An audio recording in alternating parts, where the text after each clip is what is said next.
Why do you always do a dramatic pause in the beginning? I don't know, because I don't know how to start.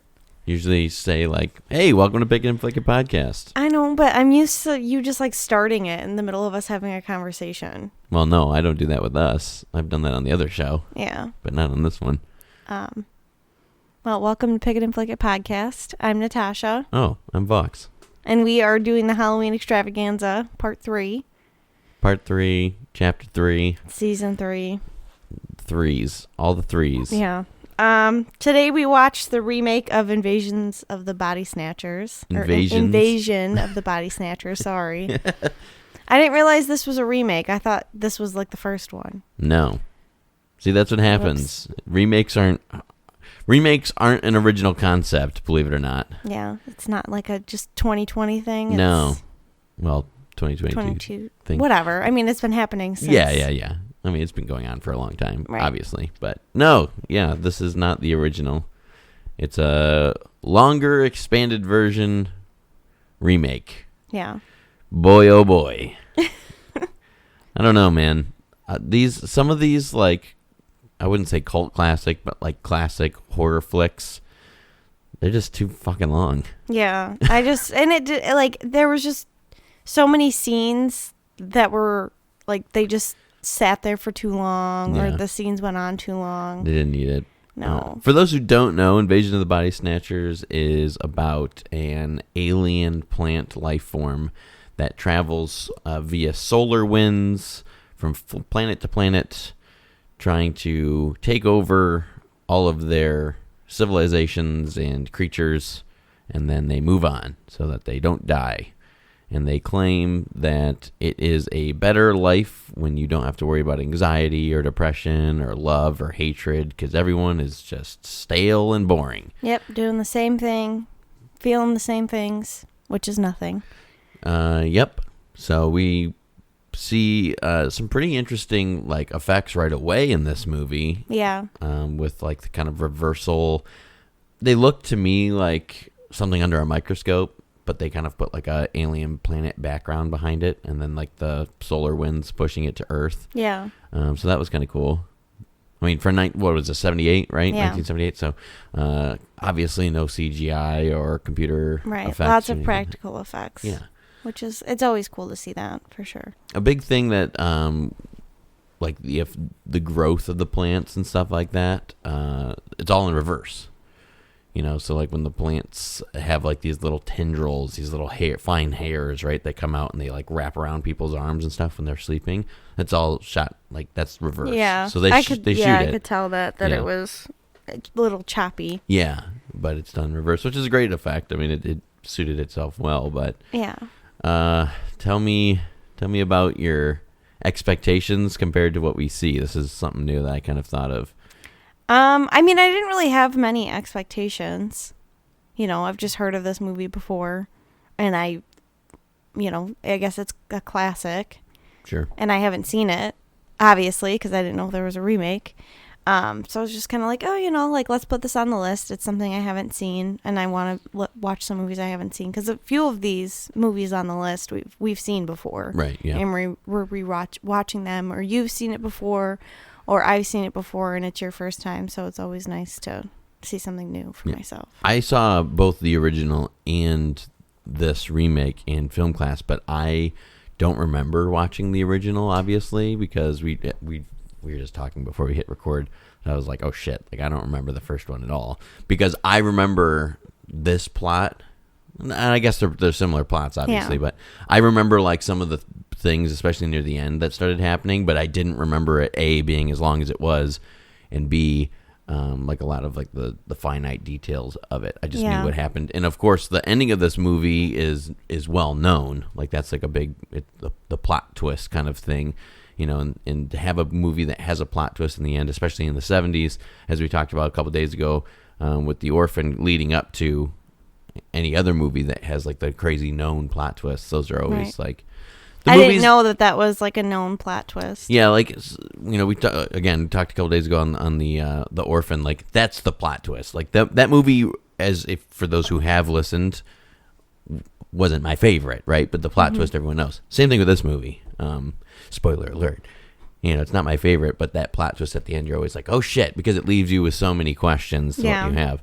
Because you started getting a little like, I wouldn't say antsy, but like the questions that you have weren't being answered. No. Throughout this movie.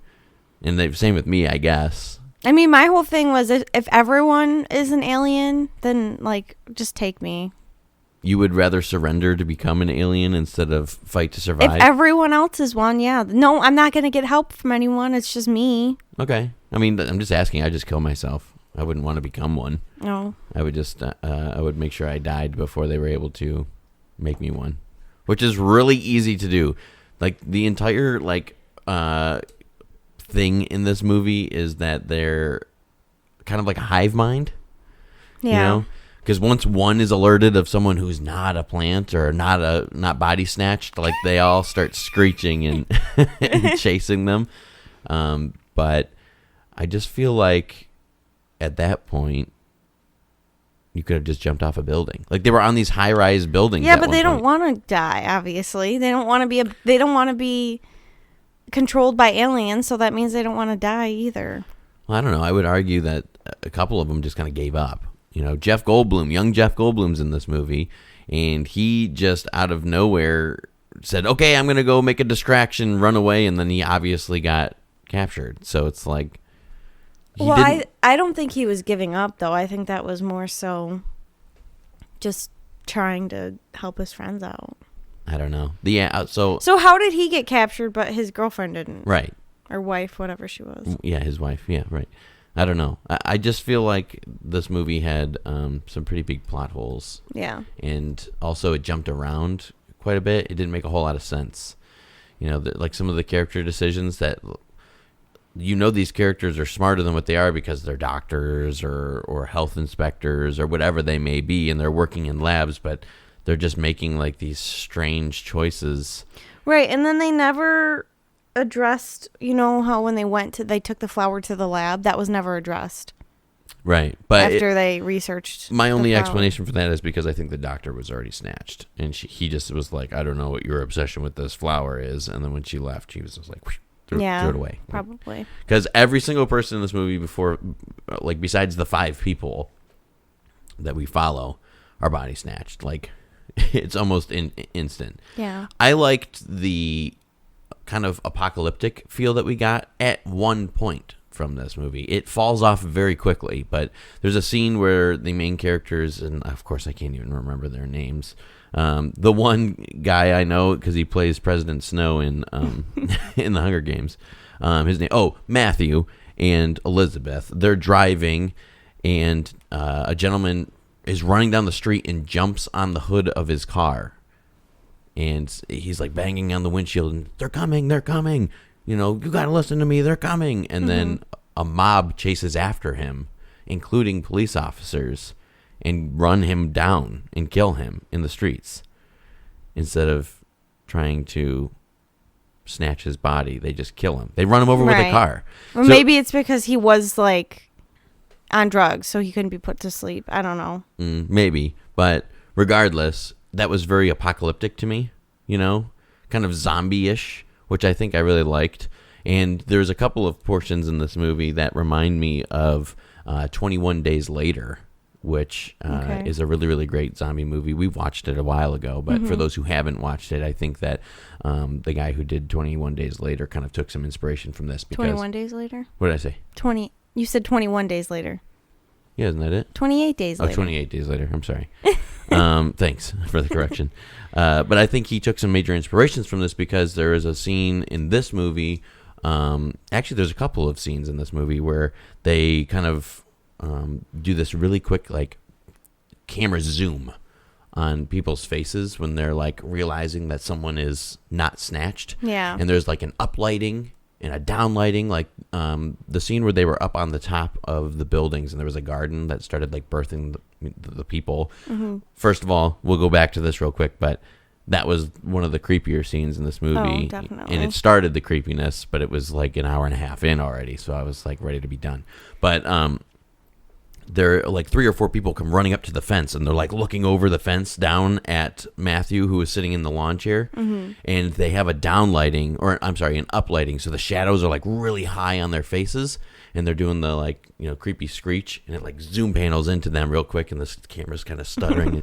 That's like the same thing that goes on in 28 Days Later. Okay. You know, when the guy wakes up from a coma and he goes into a church, he says hello, and then a guy like sits up and he's got a big gaping, his mouth is open, he's covered in blood, and there's another uplighting on it. It's a really creepy, eerie effect that I feel like modern horror movies, especially ones that we've watched this month alone, they don't utilize that anymore. So again, the practical effects, they can Yeah, and I think that's a big thing about this movie, because like the plot is just not, like, the plot is good, but the execution is not great. That's like the best way to put it. There's so much, like, at the beginning she's got a boyfriend. Yes. And they're like in love with, like, madly in love with each other, and that's shown for, and this was another thing, like, that's shown for 10 minutes. Yeah.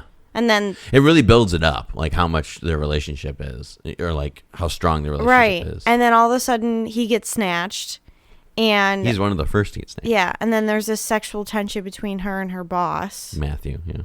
And it's just very strange. And then at the end of the movie, they're telling each other they loved each other, and I was just kind of like, not here for it. Yeah, it gets really. That's the problem with this movie. It's really drawn out. Yeah. You know, and it's slow. Well, and what I've noticed, so back to like the filming of it. Yeah. What I've noticed in like older movies is like background noises are always so loud. Yeah. Like they're like the very beginning, they're on a swing and it's and it's like so loud that I can't even focus on like the other conversations that are being had. Yeah, and the other thing that speaking of that exact scene, this was the only like bizarre camera shot that they did. They started to follow this priest, right? And the priest was like watching the people that we were kind of focused on, and the camera started swaying with the priest, keeping him in focus, and he was on the screen. And then all of a sudden it switches from the priest's third person view to the priest's first person view, and we're watching like this teacher and kids, but the camera's swaying as if it was on the scene. And then we see nothing more about that priest that they focused on for a solid 2 minutes in the rest of the movie. That fucking pissed me off. He's on a squeaky swing. The camera's like panning with him, and then it goes first person, and it's panning even more. And that's the first thing I said. I was like, I'm going to get sick. Yeah, like, but it has nothing to do with the rest of the movie. No, it has nothing to do with the movie at all. And I was very, like, confused with that. But whatever. I think there's a lot of scenes that happen that exact way in this movie. Right. And like, even, like, did we need to see the guy getting a mud bath? And then her, like... Oh, yes. Rubbing his gut and patting his butthole. Because... Like, I feel like that didn't need to be done. Maybe it was showing that, like, they're real people and they're actual, like, I don't know. Yeah, but who cares? I don't know. Who cares if they're real people or not? I mean, it was 2 seconds later and we started seeing the growth of a plant. And that was the other weird thing, right? Because it's a clone of Jack, who is Jeff Goldblum's character. Mm-hmm. And it's because he fell asleep for a minute in, like, the sauna or wherever he was. And it's just on the table. So, like, where the fuck did it come from? Because we find out a half hour later. Well, apparently there was a plant in there. Yeah, but I understand. Oh, yeah, she does mention that so-and-so brought in that creepy old guy who was reading the books brought in the plant and gave it to her. But my problem is with that is that we see a half hour later in the movie, again on the rooftop scene in the garden, that these are giant sacks. Right, they're huge cocoons. Like, open up like a vagina and have these huge flowers on them and squirt blood everywhere, but there's just this man on the table and no giant sack. Well, maybe that guy took care of it while she was... Cleaned the sheets that it was laying on and... Yeah, maybe he... Draped him over with the fucking blanket and stuff. It just... I don't know. Yeah, I mean, he was... When she was doing her whole thing, like, there was a shadow of a man with a top hat on. Yeah, it was that creepy old guy. Yeah. I don't know. There's just some major continuity errors in this, and I guess we got to take it for a 70s movie in it of itself, but... Right, and not be too... Yeah. The finale portion of this movie got even stranger with just the last two people, Elizabeth and Matthew, thank you. I'm like, why do I keep drawing a blank on this guy's name? Running all over the city and trying to escape the body snatchers, which we now deem impossible. They end up going to a shipyard where he thinks that they can escape, which I thought was going to be kind of like some Dawn of the Dead bullshit, where they get on a boat and go to an island and then find out that the island actually has all the plants on it. That's where I thought it was going to go. But it didn't. It got even worse than that with him running back to Elizabeth, who had hurt her ankle and then just passed out and died. One of the cooler special effects was cool, in there too. Next to the vagina plants, there was a scene where Elizabeth is being transformed. Yeah, your skin gets really dry, like Jeff Goldblum at one point before he turned, because they were trying to avoid him turning or being snatched, whatever. He had like really dry lips, and then his face was super dry. But Elizabeth's face like got really dry, and then it would go back. And then it showed her again, and it started to peel and crack. Yeah, and that was cool. Kind of looks like you ever put Elmer's glue on your hand and let it dry off and then peel it. Kind of looked like that kind of effect. Yeah. Oh, don't forget to tell us about your favorite special effect on Jeff Goldblum.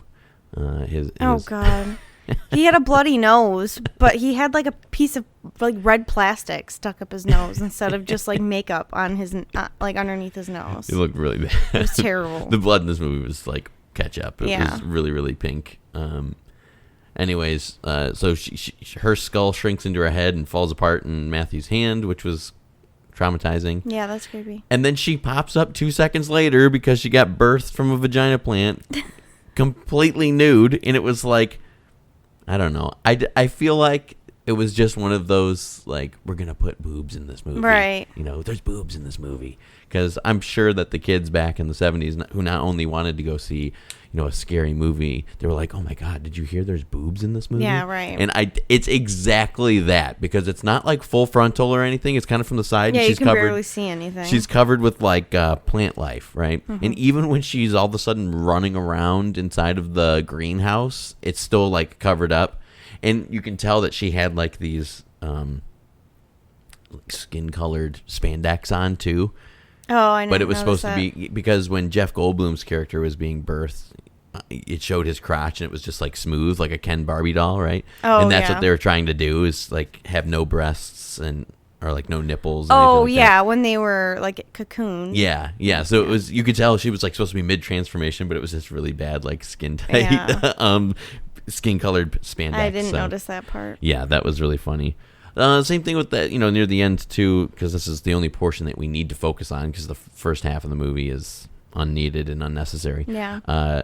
His decisions to just all of a sudden cut the ropes on the lights to start fires. Yeah. I mean, I get what he was trying to do, but at the same time, he ran past an axe when he ran up the stairs the first time, and then he runs over, and then the axe that he took off the wall, which is just hung there by a hook, immediately starts setting off fire alarms, and it alerts all of the snatched people. It was just like in a greenhouse at a shipyard. It was very confusing. They do have there are like fire alarms that are connected to an axe, but I'm well aware of that, but this was up in the rafters, right, hung by a hook. Yeah, typically you need to break glass, and the alarm goes off because you break the glass, not because you grab the axe. It was very weird. And then, not to mention, he was just dropping reminds me of like circus lights, just these old incandescent light bulbs, and they were just exploding, like sparks shooting everywhere, and well, it was flames. The 70s. Maybe light bulbs were made differently then. I'm just gonna say it's a bit of a reach. That's all. Yeah. Anyways, he runs, and hides. We get a time skip where he's like watching everyone, trying to blend in because of what's her name. Is it Nancy? Nancy, yeah. Right? Yep, Nancy. I'm a genius. She tells everyone that you can blend in. This is Jeff Goldblum's character's wife. You can blend in. You just have to show no emotion. Oh, and that was the other thing. Elizabeth is just a dumb bitch because after that dog was creepy though. There was one scene where the dog, there was a guy with a banjo, the entire movie, with a dog, and at the end, near the end of the movie, the dog is wearing his owner's face. Well, the dog was birthed with his owner's face. Oh, okay. Because, again, if you're not paying attention, you're not going to get this. But in the very beginning of the movie, in the first 10 minutes, she's reading a book about plant life. And she says, oh, this plant must be a yada, yada, yada, codenamed yada, yada. And that means it's a cross-pollination where two plants merge together. Yeah, I didn't. And that's exactly what they did with this. And I caught it, but I didn't catch it, until I started thinking about it. The dog and the banjo man were laying down next to each other asleep in the park. And they tried waking them up, and they got cross-pollinated, which is why the dog had the owner's face on it, and his tongue came out. Yeah, that was a great little creepy thing too. But they're trying to sneak around, and something comes up and goes bark bark, and with a human face, and she starts screaming, and then exposes her and her friends to everyone around. After we just said 2 minutes ago, don't show any emotion, you dumb bitch. Just pissed me off. She was a terrible character. Yeah, terrible character. I mean, none of the characters in this movie were even likable, really. No, just awful. Yeah, awful characters. Like there was a psychiatrist who was Spock. And how could we forget? I knew he was like in the middle of it, like pretty much the entire time. Yeah, and he was already snatched. Yeah, and he was just doing his best to blend in too, which pissed me off. But anyways, the ending: Matthew is following everyone around, blending in as best we can, and then Nancy shows up out of nowhere and says, calls his name, Matthew, and he slowly turns and then starts screeching, revealing that he was snatched as well. Yeah. So Nancy was the only one. And then the credits roll with no music. Oh, yeah. It just went dead silence for 35 seconds because that's as long as the movie needed to run its credits. It had a 15-minute intro, but only a 2-minute credit roll sequence, and that was it. Yikesers. Yeah. Here at Plick It and Flick It, we do these awesome rating systems, one being pick or flick, and then the other being a scale of 1 to 10. Pick meaning yay, you can watch it. It's great. We loved it. We watched it, so you should watch it too. Flick being, well, we watched it, so you didn't have to. Thanks for listening. Yeah. Well, I'll have you start. It was your pick. So, are you picking or flicking? I'd flick it. Oh, a big fat flick, eh? What would you do? So I am gonna say that this is a pick. Okay. Just because it is a classic.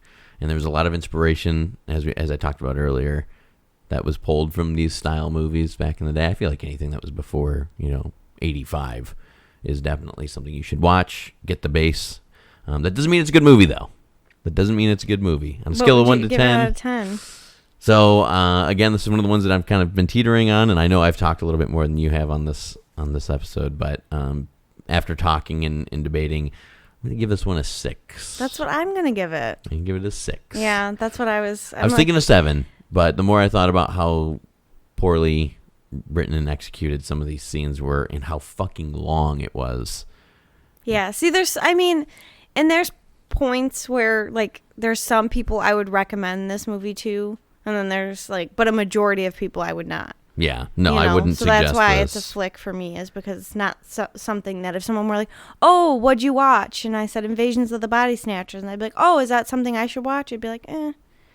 Yeah. If you like cinema, yeah. Yeah. If you're into, film editing and, classic movies, then yeah. But if you're just looking to put something on If you're looking to take a nap, it was the movie for you. Yeah, right. I fell asleep. We both started to fall asleep. Yeah. I was like, ooh. I was able to wake but there was one point where I fell asleep while Matthew and Elizabeth were kissing, and I woke up and it felt like I was sleeping for 3 minutes and they were still kissing. Yeah, it was only 2 minutes or a 30-second scene. Yeah, but yeah, it was real fast. It was I couldn't keep my eyes open, so that's why it's a flick. I'm sorry. That's okay. You don't have to apologize to me. This is our show and our opinions. So if you don't like it, then fuck off. No, I feel like a lot of people rate this really high because of the fact that it's a classic horror film. And yeah, Luke gave it a 7.